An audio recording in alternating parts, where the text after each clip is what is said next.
There aren't too many Australians who think Anthony Albanese and Jim Chalmers would do a better job of managing the economy than Scott Morrison and Josh Frydenberg. This week, Labor stepped up pressure on the government to inject stimulus into the economy amid the softening global outlook.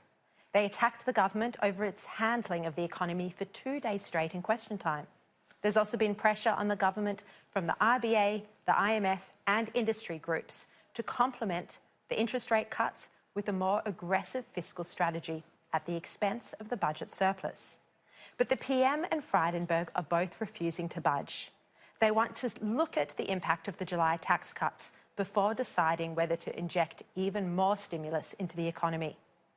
This is the right call for 2 reasons.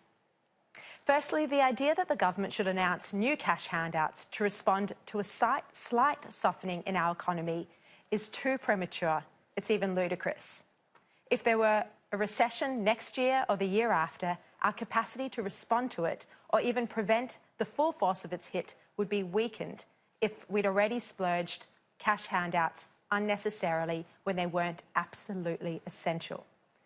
Secondly, it's only sensible to see what effect the tax relief that came out in July has already had before giving out even more.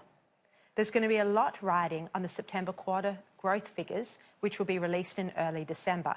This data is going to give a pretty good indication of whether Australians have decided to spend or save the tax cuts. Morrison, we know, when he announced them as Treasurer, he hoped they were going to fund new washer dryers or televisions in our homes. The information I've got from pretty good sources is that Australians didn't spend this extra cash in July or August. They aren't saving it for the long term, and they're not using it to bring down their household debt.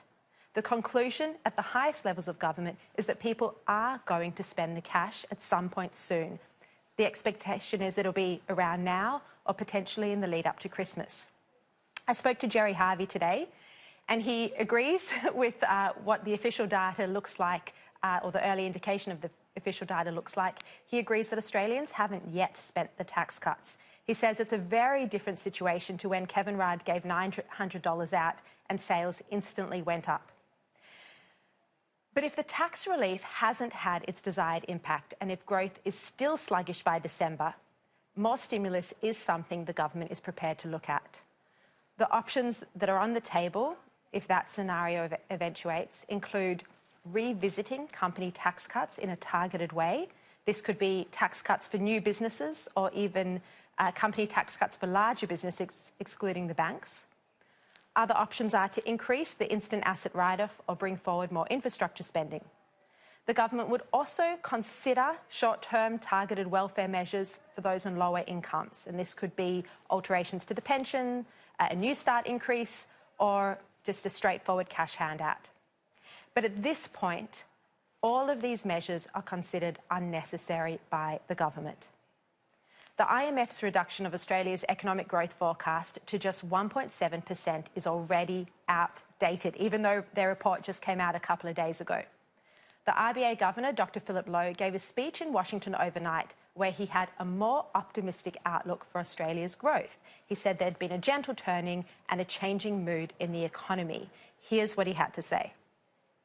The economy's it's been through a very soft patch over the last year, but it's actually gradually improving. I think it's quite probable that we'll see a return to trend growth over the next year, which will be good, which will help get the unemployment rate down, and gradually wages will pick up.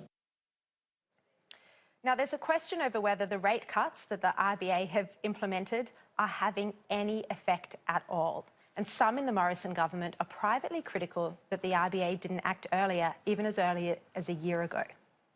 But then there's also concern from other quarters, like the Institute of Public Affairs, that these record low interest rates are creating an RBA-induced debt bubble, and any attempt to return to normal rates would likely further inflate the bubble and worsen the inevitable economic consequences. As he set off for the G20 and the IMF forum in Washington, Josh Frydenberg outlined his ambition. He's ambitious to get US and China to cool their trade tensions and stop the deterioration in global manufacturing and trade.